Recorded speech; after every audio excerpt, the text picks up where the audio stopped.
welcome to Nightmare Nexus. I'm your host, Jae-hoon Lee. Tonight, we're diving into a disturbing trend that's been sweeping through the popular VR game, Eternal World, in Seoul's gaming scene.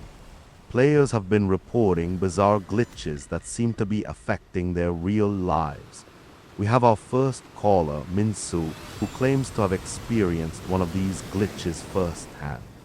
Min-soo, thanks for calling in. Can you tell us what happened when you experienced the glitch? Min-soo, I was playing as my character, exploring a dark dungeon, when suddenly my avatar started jerking uncontrollably.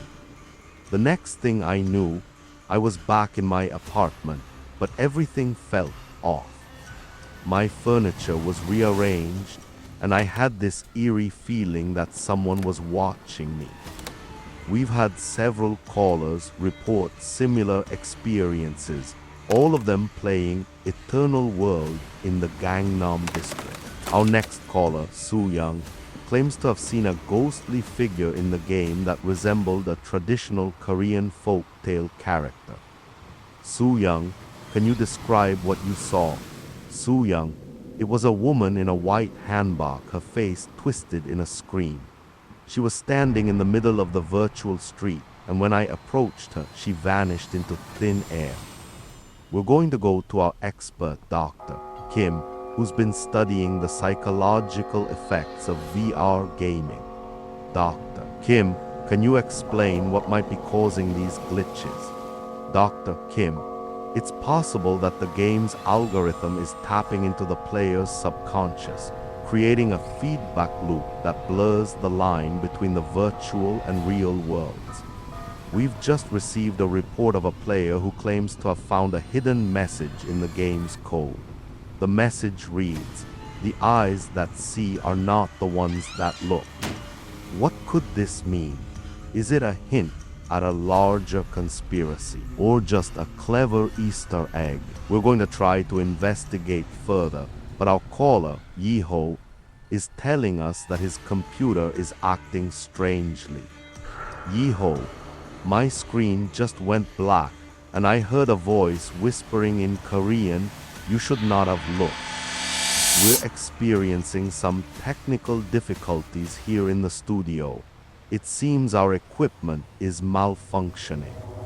I'm going to try to keep the broadcast going, but it's getting difficult to concentrate. We've just received a report that the Eternal World servers have gone down, and players are unable to log in.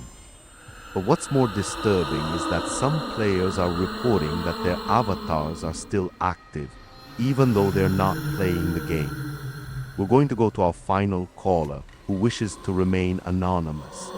Anonymous, I was playing Eternal World when I saw a figure in the distance. As I got closer, I realized it was me, or at least a version of me. It was standing in front of a building that looked exactly like the one I'm in right now. I think we're losing control of the broadcast. The equipment is malfunctioning, and I'm starting to feel like I'm trapped in a never-ending nightmare. I'm trying to keep my voice steady, but it's getting harder. The glitches are bleeding into our reality, and I'm not sure what's real and what's not. I think it's too late. The horror has invaded our studio, and I'm not sure if we'll be able to escape. The broadcast is ending, but the nightmare is just beginning. The Eternal World has become our reality, and we're trapped in its glitches.